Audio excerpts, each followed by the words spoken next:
Painted application ધોરણ 6 થી 12ના વિદ્યાર્થીઓ માટે અપડેટ થઈ ચૂકી છે. આ એપ્લિકેશનમાં શું છે? બધા જ વિષયના વિડીયોઝ છે. ગુજરાતની બેસ્ટ ફેકલ્ટી દ્વારા લાઈવ લેક્ચર્સ છે. આઈએમપી પ્રશ્ન છે, ટેસ્ટ સિરીઝ છે અને ગુજરાતના તમામ વિદ્યાર્થીઓ સાથે તમે તમારી કમ્પેરિઝન કરી શકો છો. ગેમિફિકેશન છે અને બીજું ઘણું બધું. તો તમે એપ્લિકેશન ડાઉનલોડ ન કરી હોય તો ડિસ્ક્રિપ્શનમાં લિંક આપી છે. હમણાં જ પ્લે સ્ટોર ઉપર જાઓ અને એપ્લિકેશન ડાઉનલોડ કરો. ઘરે બેઠીને સરસ મજાનું ગુજરાતની જોરદાર ફેકલ્ટી સાથે ભણો, સારા માર્ક્સે પાસ થાઓ.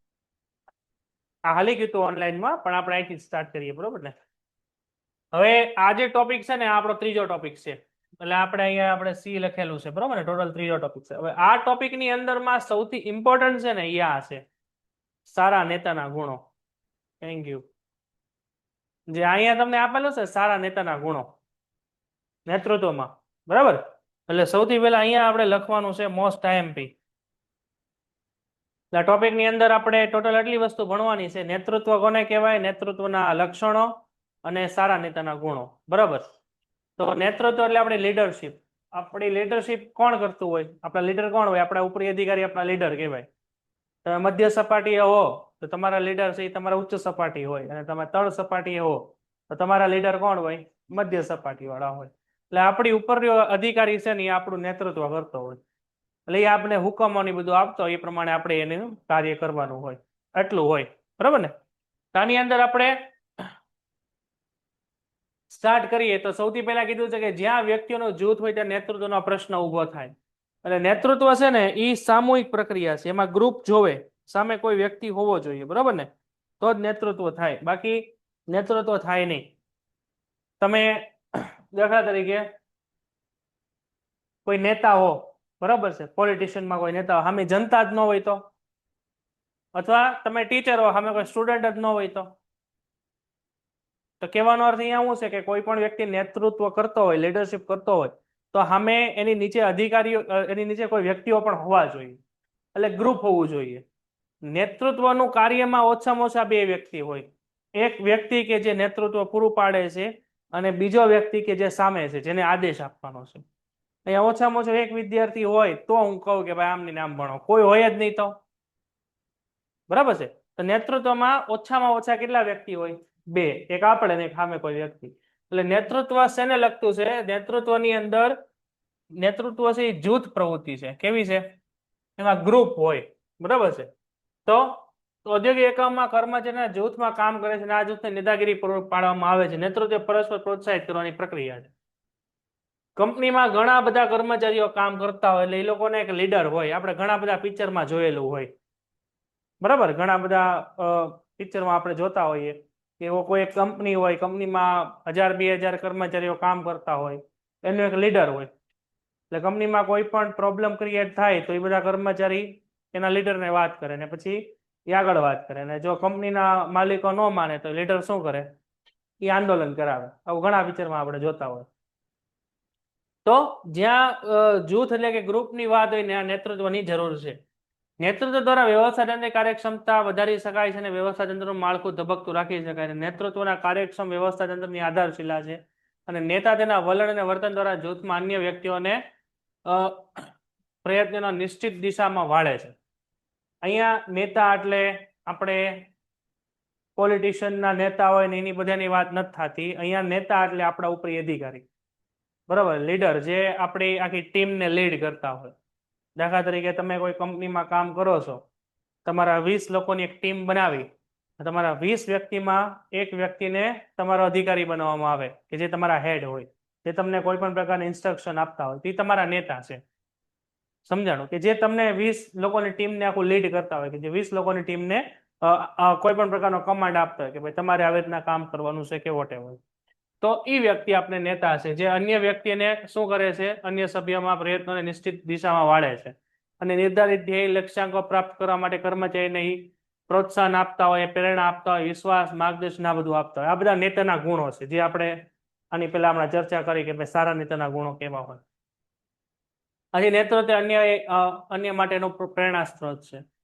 આમાંથી કોઈ પણ ક્વેશ્ચન તમારી એક્ઝામમાં નહીં આવે. એક્ઝામમાં ક્વેશ્ચન અહીંથી આવે, નેતૃત્વ એટલે શું? તો જો નેતૃત્વની આપણી પાસે પહેલા વ્યાખ્યા કેટલી છે? તો નેતૃત્વની પહેલી વ્યાખ્યા અહીંયા છે, આ બીજી વ્યાખ્યા છે, અને આ ત્રીજી વ્યાખ્યા છે. 3 વ્યાખ્યા છે આપણી પાસે. 3 માંથી આપણે કોઈ પણ એક સારી લાગે ને યાદ રાખવાની છે, વધારાનું રહી.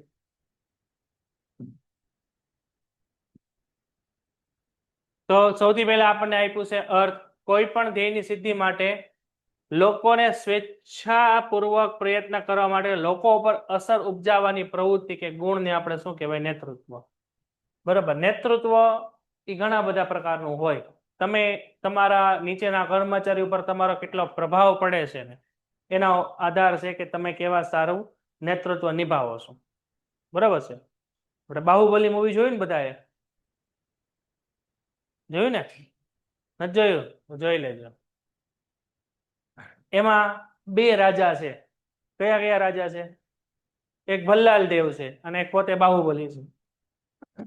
બાહુબલી બધી રીતે પરફેક્ટ છે, ભલ્લાલ દેવ બધી રીતે પરફેક્ટ છે. બરાબર ને? બંનેની પાસે એક હરખી રાજા બનવાની ક્વોલિટી છે, પરંતુ પ્રજા છે, રાજા બને છે ભલ્લાલ દેવ જ છે, પરંતુ પ્રજા કોને ઈચ્છે છે રાજા બને? બાહુબલીને. શું લેવા? કારણ કે એનામાં ભલ્લાલ દેવ કરતા સારી ક્વોલિટી છે લીડરશિપ કરવાની, તો લોકો એને રાજા તરીકે જોવા માંગે છે. તો તમારું જે નેતૃત્વ છે ને એ કેવું હોવું જોઈએ? બાહુબલી જેવું હોવું જોઈએ, કે જેનાથી તમારો પ્રભાવ પડે નીચેના લોકો ઉપર. તે અહીંયા તમને કીધું છે કે ભાઈ લોકોને સ્વેચ્છાપૂર્વક પ્રયત્ન કરવા, લોકો ઉપર અસર ઉપજાવવાની પ્રવૃત્તિ છે, કે જેનાથી તમારી ઇમ્પેક્ટ પડે સામેવાળા વ્યક્તિ ઉપર. એ તમને લીડર તરીકે, તમને નેતા તરીકે એક્સેપ્ટ કરતા હોવા જોઈએ. એવું નહીં કે ભાઈ તમે એના ઉપર અધિકારી છો, તમે જેમ કે એમ કરશે, નહીં કરે. નીચેના અધિકારી એના ઉપરના જે અધિકારી છે એને 2 રીતે ફોલો કરતા હોય. એક એને દિલથી ફોલો કરતા હોય અને એક ખાલી કરવા ખાતર ફોલો કરતા હોય. બરાબર ને? બંને રીતે હોય. તો તમારો પ્રભાવ જેટલો તમારા નીચેના અધિકારી ઉપર પડશે ને એટલું તમારું નેતૃત્વ સારું છે ને એ અહીંયા સાબિત થાય છે. બીજું, અન્ય વ્યક્તિના ધ્યેય સિદ્ધ કરવાની ઈચ્છા જાગૃત કરવાની કળા. અન્ય વ્યક્તિમાં ધ્યેય સિદ્ધ કરવા માટેની તમે ઈચ્છા જાગૃત કરવાની કળા અને આવડત, એટલે આપણું નેતૃત્વ. આ વ્યાખ્યા સૌથી ઈઝી છે. આ બીજી વ્યાખ્યા છે. અન્ય વ્યક્તિમાં તમે ધ્યેય કેમ સિદ્ધ કરવાની તમે અહીંયા એની કળા કે એનામાં કોઈ એવી મોટિવેશન તમે એને આપો, બરાબર ને, કે જેનાથી કામ કરવા માટે પ્રોત્સાહિત થાય. બાહુબલી મૂવીમાં યુદ્ધમાં તમે પેલા પિક્ચરમાં જોવો તો શરૂઆતમાં એ લોકો હારી જાય છે, હા કે ના? પછી બાહુબલી કહે ને ક્યા હે મૃત્યુ, જોયો ને વિડીયો?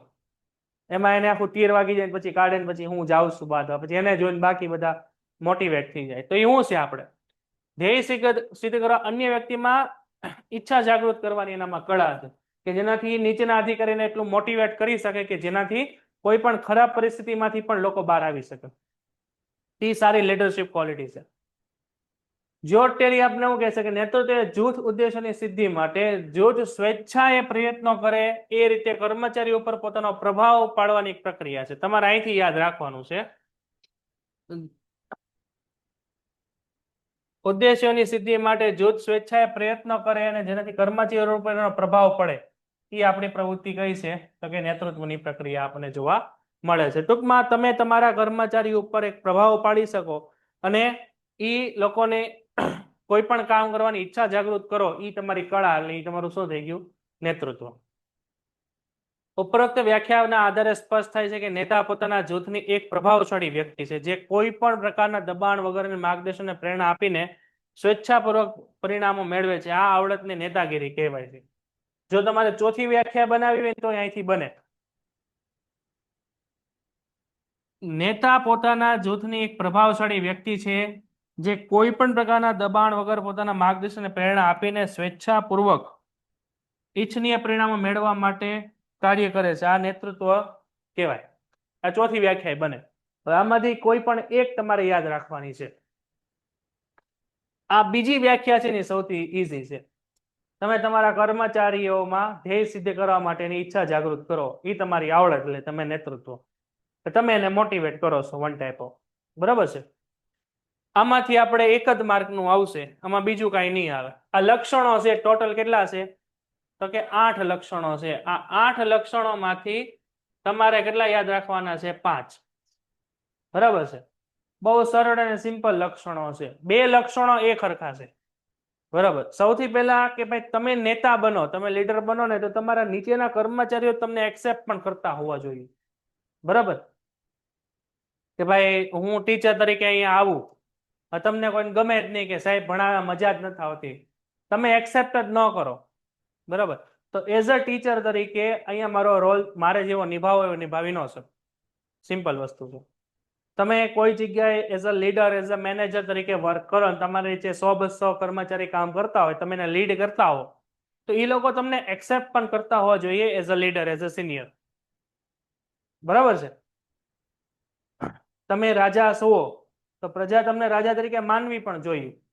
જો પ્રજા તમને રાજા તરીકે ન માને તો તમે રાજા ન કહેવાઓ. આ સમજાણું? અને તમે રાજા છો ને તો સામે પ્રજાએ જોવે પછી. આ બીજો લક્ષણ છે. એટલે કે તમે લીડર હો ને તો તમારી નીચેના તાબેદારો પણ હોવા જોઈએ. જો કોઈ તાબેદાર જ ન હોય તો તમે લીડર ન કહેવાઓ. એટલે કે હું શિક્ષક તરીકે અહીંયા ઊભો પણ કોઈ સ્ટુડન્ટ જ ન હોય તો હું શિક્ષક ન કહેવાઉં. તો બે કન્ડિશન છે. એક, તમે લીડર બનો, તમે કોઈ નેતૃત્વ પૂરું પાડો તો તમારી નીચેના જે તાબેદારો છે એ તમને સ્વીકારતા પણ હોવા જોઈએ. અને બીજું, તમે નેતૃત્વ તરીકે કામ કરતા હો તો તમારી નીચે તાબેદારો પણ હોવા જોઈએ. આ બે મુદ્દા. તમે કોઈ કંપનીમાં એઝ અ મેનેજર તરીકે કામ કરો છો, તમારા નીચે 200 લોકો કામ કરે છે, તમે 200 લોકોને લીડ કરો છો, તમે 200 લોકોને કંટ્રોલ કરો છો, 200 લોકો પાસે કામ કરો, તમે એ લોકોના હેડ છો. એ 200 લોકો તમને એઝ અ મેનેજર તરીકે સ્વીકારતા પણ હોવા જોઈએ. તો તમે સારા નેતા કહેવો, સારા લીડર કહેવો. અને બીજું, તમે મેનેજર છો તો સામે 200 વ્યક્તિ પણ હોવા જોઈએ. એટલે જો તમારે નીચે તાબેદારો નહીં હોય તો પણ તમે નેતા નથી કહેવાતા. અને તમે નેતા છો તો નીચેના લોકો છે તો તમને સ્વીકારતા નથી, તો પણ તમે નેતા નથી. એટલે નીચે વ્યક્તિઓ પણ હોવા જોઈએ, આપણે નીચે તાબેદારો પણ હોવા જોઈએ, અને એ તમને સ્વીકારતા પણ હોવા જોઈએ. આ બે કન્ડિશન છે. બરાબર ને? બંને આપણા લક્ષણો છે. તો પેલું છે તાબેદારોનું અસ્તિત્વ. જો નીચે કોઈ તાબેદાર જ ન હોય તમે નેતા કહેવાઓ નહીં ને? 39 નંબરનું પેજ કાઢો. તમે જનરલ મેનેજર છો. જનરલ મેનેજરનું કામ શું છે? ત્રણેય ડિપાર્ટમેન્ટને હેન્ડલ કરવાનું. ત્રણેય ડિપાર્ટમેન્ટના જે અધિકારીઓ છે નીચેના કામ કરવા વાળા માણસો છે. એટલે આપણે એવું માનીને ચાલીએ કે ત્રણેય ડિપાર્ટમેન્ટના ટોટલ એવું માનીને ચાલો કે 500 થી 700 લોકો હશે. તે 700 લોકોની ઉપર જનરલ મેનેજર છે. તો હવે તમે વિચારો, ત્રણેય ડિપાર્ટમેન્ટ જ નથી, ખાલી બોર્ડ ઓફ ડાયરેક્ટર છે, સંચાલક મંડળ છે, નીચે જનરલ મેનેજર. જનરલ મેનેજર નીચે કોઈ છે જ નહીં, એમ સમજો. એક ડિપાર્ટમેન્ટ કાંઈ નથી. તો જનરલ મેનેજર બને? સમજાણો? તો એ જનરલ મેનેજર જ નથી. જનરલ મેનેજર તમે ક્યારે બનો? તમારી નીચે કોઈ વ્યક્તિ હોય તો. બરાબર. હું એક સ્કૂલ સ્ટાર્ટ કરું, એમાં હું પ્રિન્સિપાલ બનું, મારી નીચે 10-15 ટીચર હોય, નીચે સ્ટુડન્ટ હોય, બીજો સ્ટાફ હોય. હવે મારી નીચે કોઈ છે જ નહીં, કોઈ ટીચર જ નથી, કોઈ સ્ટુડન્ટ નથી, આખી સ્કૂલમાં હું એકલો છું, હું પ્રિન્સિપાલ કહેવાઉં? હું કાંઈ ન કહેવાઉં. એવી રીતે નીચે તમારા તાબેદારો હોવા જોઈએ, તો જ તમે લીડર કહેવાઓ. અને એ તમને પાછા સ્વીકારતા પણ હોવા જોઈએ. તો આ બીજો મુદ્દો, જો નેતૃત્વનો સ્વીકાર. એટલે આ બંને મુદ્દા છે ને એકબીજા સાથે જોડાયેલા છે. એક, પેલા તાબેદારોનું અસ્તિત્વ પણ હોવું જોઈએ, અને તાબેદારો તમને નેતા તરીકે સ્વીકારતા પણ હોવા જોઈએ. આ બંનેને તમારે હારે ભણવાના. બાકી આ બધા જૂના જાણીતા છે, જો સતત ચાલતી પ્રક્રિયા ને અભિપ્રેરણા ને એ બધું આવડે છે. આ બંને મુદ્દા એક હારે જોડાયેલા છે, એકબીજા સાથે જોડાયેલા છે. એટલે આ બેને કનેક્ટ કરી નાખજો. સમજાણું ભાઈ? ઓકે. તો પેલું છે, નેતા હંમેશા તાબેદારોનું નેતૃત્વ પૂરું પાડે છે, આથી નેતૃત્વના અમલ માટે તાબેદારોનું અસ્તિત્વ હોવું જોઈએ. અને બીજું, તાબેદારો આપણને નેતા તરીકે પણ સ્વીકારતા હોવા જોઈએ. તો બીજો મુદ્દો છે આપણો, નેતૃત્વ માટે નેતા અને તાબેદારો હોવા જોઈએ. હાલો, આપણને ખબર પડી ગઈ. નેતાનો સ્વીકાર તાબેદારો દ્વારા થવો જોઈએ. નેતા દોરવણી આપે છે, તાબેદારો એને અનુસરે છે. એટલે નેતાનો તાબેદાર તરીકે સ્વીકાર પણ થવો જોઈએ. આ બંને એકબીજા સાથે જોડાયેલા મુદ્દા છે. તો તમારે આ બેને કનેક્ટ કરી નાખવાના. આ બંને સમજાણું? ઓકે. પછી આપણને આપ્યું છે આદર્શ વ્યક્તિત્વ. આદર્શ વ્યક્તિત્વ એટલે શું? તમે નેતા ક્યારે બની શકો? જ્યારે તમારી નીચે કામ કરતા જે લોકો છે એની કરતા તમારામાં કંઈક અલગ આવડત હોય તો. બરાબર છે? હવે મને બી આવડતું જ ન હોય, બરાબર છે, તો હું તમારી બાજુમાં જ બેસી જવાનો ને? હા કે ના? હું અહીંયા હું લેવા ઉભો છું? તમારી કરતા કંઈક અલગ આવડત છે કે તમારી કરતા વધારે નોલેજ છે વિષયમાં, એટલે બાકી તો હું ને બેહું તમે ન ભણાવો, એવું બને ને? તો કોઈ પણ નેતૃત્વ એટલે કે તમારો ઉપરી અધિકારી હોય ને એ હંમેશા તમારી કરતા એટલે કે આપણે તાબેદારો કરતા ઉપરી અધિકારી પાસે નોલેજ કેવું હોવું જોઈએ? સારું. એનો વ્યવહાર સારો હોવો જોઈએ, એનામાં બિહેવિયર સારું હોવું જોઈએ, એનામાં અનુભવ સારો હોવો જોઈએ, એટલે કે એનું વ્યક્તિત્વ છે ને એ આદર્શ વ્યક્તિત્વ હોવું જોઈએ, એને ફોલો કરતા હોવા જોઈએ લોકો, બરાબર? બોલીવુડ છે, આપણે બોલીવુડની અંદર આપણે ટોપ લેવલના હીરો કોણ કહેવાય? અમિતાભ બચ્ચન ને શાહરુખ ખાન ને સલમાન ખાન, બધાને અમિતાભ બચ્ચન બની જવું છે. એટલે અમિતાભ બચ્ચન કઈ રીતે વર્ક કરે છે, કઈ રીતે એની પર્સનાલિટી છે, શાહરુખ ખાનની કઈ રીતે પર્સનાલિટી, એ બધા ફોલો કરે તો એ શું કહેવાય? આદર્શ વ્યક્તિત્વ. સમજાણું? તમને એમ થવું જોઈએ કે આપણે આની જેવું બનવું છે, અથવા એનામાં જે ગુણ છે ને એ આપણામાં નથી, તો જ તમે નેતા તરીકે સ્વીકારો, બરાબર? બાહુબલી ને નેતા રાજા તરીકે શું લેવા લોકો સ્વીકારે?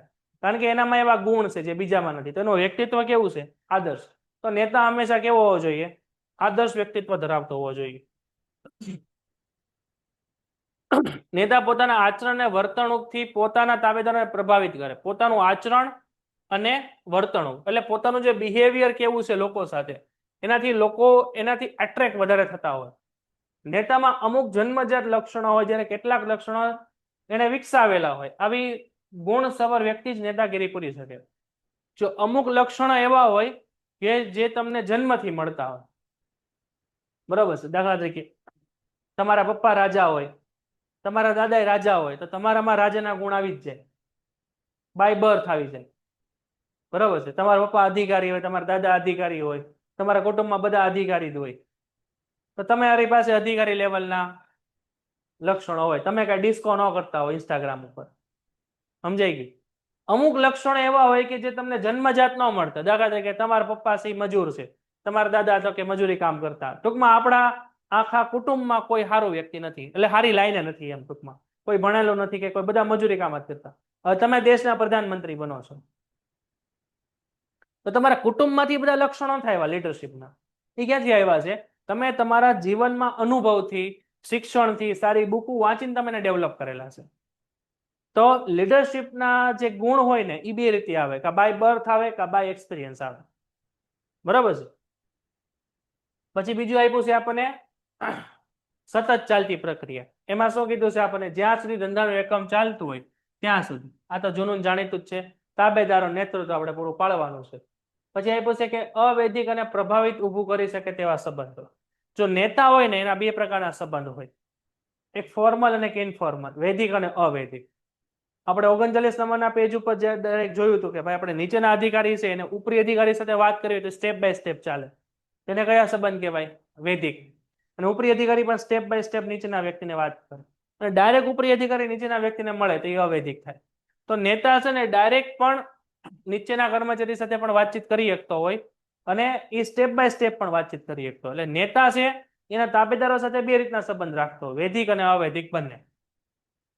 તો નેતા એ વૈધિક રીતે અમુક જૂથોનો વડો છે, પરંતુ તે અવૈધિક રીતે પણ પરિચયમાં આવતી વ્યક્તિમાં વર્તન પર અસર ઉપજાવી શકે છે, ધ્યેય સિદ્ધિ માટે પ્રેરિત કરી શકે છે. પેન્ટેડ એપ્લિકેશન ધોરણ 6 થી 12ના વિદ્યાર્થીઓ માટે અપડેટ થઈ ચૂકી છે. આ એપ્લિકેશનમાં શું છે? બધા જ વિષયના વિડીયોઝ છે, ગુજરાતની બેસ્ટ ફેકલ્ટી દ્વારા લાઈવ લેક્ચર્સ છે, આઈએમપી પ્રશ્ન છે, ટેસ્ટ સિરીઝ છે, અને ગુજરાતના તમામ વિદ્યાર્થીઓ સાથે તમે તમારી કમ્પેરિઝન કરી શકો છો. ગેમિફિકેશન છે અને બીજું ઘણું બધું. તો તમે એપ્લિકેશન ડાઉનલોડ ન કરી હોય તો ડિસ્ક્રિપ્શનમાં લિંક આપી છે, હમણાં જ પ્લે સ્ટોર ઉપર જાઓ અને એપ્લિકેશન ડાઉનલોડ કરો. ઘરે બેઠીને સરસ મજાનું ગુજરાતની જોરદાર ફેકલ્ટી સાથે ભણો, સારા માર્ક્સે પાસ થાઓ. એટલે કે ઘણીવાર આપણે જોતા હોઈએ કે ભાઈ ભારતના જે મોટા મોટા નેતા હોય, દાખલા તરીકે રાહુલ ગાંધી છે, રાહુલ ગાંધી ડાયરેક્ટ કોકના ઘરે વયા જાય, કોઈ ગરીબના ઘરે, ત્યાં જઈને જમી આવે. આપણે વિડીયો જોતા હોય, ડાયરેક્ટ કોક ગરીબને મળી આવે કે ભાઈ શું પ્રોબ્લેમ છે તમને. તે શું થયો? એ અવૈધિક સંબંધ થયો. જ્યારે વૈધિક એટલે શું થાય? ડાયરેક્ટ અહીંના મુખ્યમંત્રીને કહે, મુખ્યમંત્રી એના કલેક્ટરને કહે, કલેક્ટર અહીંના કમિશનરને કહે કે ભાઈ એના ઘરે પ્રોબ્લેમ છે સોલ્વ કરો. એ વૈદિક થઈ ગયું. ડાયરેક્ટ ભોગવો તો અવૈદિક. એટલે કે નેતા હોય ને બે રીતે એના તાબેદારો સાથે સંબંધ રાખતા હોય, વૈદિક અને અવૈદિક. પછી આપણે આપ્યું છે અભિપ્રેરણા. નેતા હંમેશા નીચેના કર્મચારીઓને મોટિવેટ કરતા હોય એવું આપણે આગળ જોયું તો કે નેતાગીરી તાબેદારોને પ્રોત્સાહિત કરવા માટે સ્થપાયેલી હોવાથી નેતા પ્રથમ તેના તાબેદારોને શું કરે છે? પ્રોત્સાહિત કરવાની ઈચ્છા કરે છે. એટલે કે એ નેતા આવે ને તો તાબેદારોને મજા આવ્યા કરે. હા કે ના? આપણે પિક્ચરમાં જોતા હોઈએ, બાહુબલીમાં જોઈએ કે ભાઈ બાહુબલી આવે બધાને એમ ભગવાન આવી ગયા. તે શું છે? મોટિવેટ. બરાબર છે? તો આવું ઘણી બધી જગ્યાએ આપણને જોવા મળે છે. પછી આપ્યું છે હિતોની એક વાક્યતા. નેતા કાંક અલગ વિચારે છે, એના તાબેદારો કાંક અલગ વિચારે છે, તો કોઈ દિવસ ધ્યેય સિદ્ધ થાય નહીં. એટલે નેતાનો ધ્યેય અને તાબેદારનો ધ્યેય હંમેશા કેવો હોવો જોઈએ? એક સરખો હોવો જોઈએ. જે રાજા વિચારતો હોય એવા જ વિચારો પ્રજાના હોવા જોઈએ, અને પ્રજા વિચારે એવા જ વિચારો રાજાના હોવા જોઈએ. બરોબર છે? હવે તમે નેતા તરીકે એવું વિચારો કે ભાઈ આપણી કંપનીની અંદર બધું તો કે મશીનરી ઓટોમેટિક આવી જવી જોઈએ. બરોબર છે? માણસોને કામ કેવું કરવું જોઈએ? ઓછા. અને કર્મચારી શું વિચારતા હોય કે ભાઈ આપણી કંપનીમાં મશીનરી ન આવી જોઈએ, નકર આપણે બધા નોકરીમાંથી કાઢી મૂકશે. તો કર્મચારીના વિચાર અલગ છે, આપણા વિચાર અલગ છે. એટલે ત્યાં શું થાય? ત્યાં કોન્ફ્લિક્ટ થાય, એટલે કે ત્યાં બાંધણું થાય. એટલે એ કંપનીની અંદર હંમેશા આંદોલન થતા હોય. તમને નેતા તરીકે સ્વીકારવામાં આવે નહીં. ટૂંકમાં નેતાના અને એના તાબેદારોના જે વિચારો હશે એ હંમેશા કેવા હોવા જોઈએ? એક સમાન. તો હિતોની એક વાક્યતા એટલે નેતાને તેના તાબેદારો વચ્ચે હિતોની એક વાક્યતા હોવી જોઈએ. જો નેતા અને તાબેદારોના હિતો અલગ અલગ હોય તો એ બિન અસરકારક અને નિર્થક થઈ જાય આખી વ્યવસ્થા. પછી એ પછી કે પરિસ્થિતિની અસર. જો પરિસ્થિતિની અસર એટલે શું? સારો નેતા કયો કહેવાય? કે જે કોઈ પણ ખરાબ પરિસ્થિતિ કે કોઈ પણ એવી પરિસ્થિતિ ઉદ્ભવે કે જે તમે વિચારી જ ન હોય, અને એ પરિસ્થિતિમાં નીચેના તાબેદારો બહુ હાવ ડીમોટિવેટ થઈ જાય અથવા એ લોકો હતાશ થઈ જાય, અને તમે નેતા તરીકે સારું એક ભાષણ આપી દો અથવા સારી વાતચીત કરી દો અને એ લોકો કામ કરવા માટે પાછા મોટિવેટ થઈ જાય તો એ સાચો નેતા કહેવાય. બરોબર છે? દાખલા તરીકે તમે આખું વર્ષ મહેનત કરી, 12મા ધોરણની એક્ઝામ દેવા જાઓ છો. બરોબર છે? અને એ એક્ઝામમાં જતા પહેલા તમારી યારે કઈ ઘટના બની અથવા તમે પેપર દીધો નહીં, અથવા પેપર તમે દીધો તો દરેક કોઈ પણ કારણોસર તમારો પેપર લઈ લીધો અને તમને ઓલામાં શું કહેવાય કોપી કેસમાં નાખી દીધું. ટૂંકમાં તમારો કાંઈ વાંક નહોતો, અને છતાં પણ તમારી આવી કોઈ ઘટના બની, તમે ધારી નહોતી એવી. એટલે તમે હવે શું થઈ જાવ? ડીમોટિવેટ થઈ જાવ કે ભાઈ હવે આપણે ભણવું જ નથી. બરાબર? તમારો વિશ્વાસ જ ઉઠી જાય, આ કાંઈ કરવું જ નથી. અને તમારા ટીચર અથવા તમારા માતા પિતા તમને જે વાત કરે કે ભાઈ આવી પરિસ્થિતિ થાય તો એવું કાંઈ તો જીવનમાં આવ્યા કરે, નામ છે આમ છે, હા કે ના? એટલે કોઈ પણ એવી ખરાબ પરિસ્થિતિ થાય ને એમાંથી તમને બહાર લઈ આવે અને પાછા તમે નોર્મલ થઈ જાવ તો એ સારો લીડર કહેવાય. બરાબર? હવે એમાં જોવાય તું તો લાયક જ છો એવું નહીં. સમજાય? તો પરિસ્થિતિ જેમ બદલાય અને પરિસ્થિતિ પ્રમાણે તાબેદારોની પરિસ્થિતિમાં વાળતા જેને આવડે ની સાચો નેતા કહેવાય.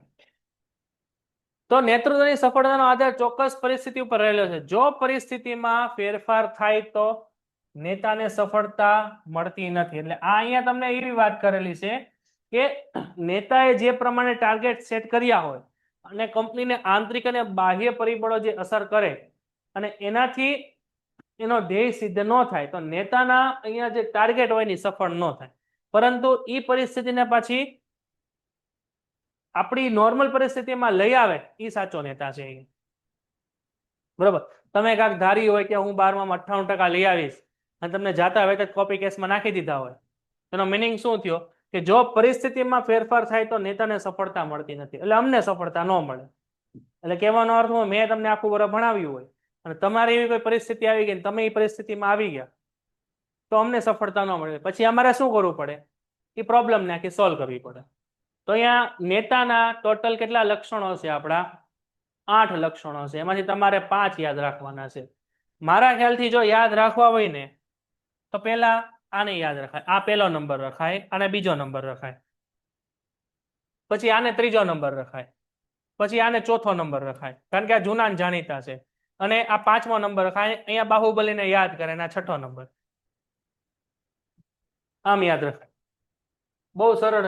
ચલો નેક્સ્ટ એના પછીનો આપણો ટોપિક છે સારા નેતાના ગુણો. બરોબર, સારા નેતાના ગુણો એટલે કે સારા નેતૃત્વના ગુણો કહેવાય. આ સારા નેતા એટલે સારું નેતૃત્વ કરનાર વ્યક્તિ. હવે જો સારા નેતાના ગુણો છે ને ઈ આની અંદર મોસ્ટ આઈએમપી ક્વેશ્ચન છે. બરાબર, ટોટલ 3 પ્રકારના ગુણો છે. એક છે શારીરિક ગુણો, બૌદ્ધિક ગુણો અને માનસિક ગુણો. બરાબર છે. આ બધાની અંદર તમને નામ આપેલા છે ગુણ કેવા હોવા જોઈએ. બરાબર, આને આપણે શું કરશું, પહેલા આપણે ભણી લેશું, પછી એક આપણે બોક્સ બનાવશું અને એ બોક્સમાં આપણે લખી લેશું અને તમારે બધાએ લખવું કમ્પલસરી છે. રેડી છે? તો સ્ટાર્ટ કરીએ. શારીરિક ગુણ કેવા હોય?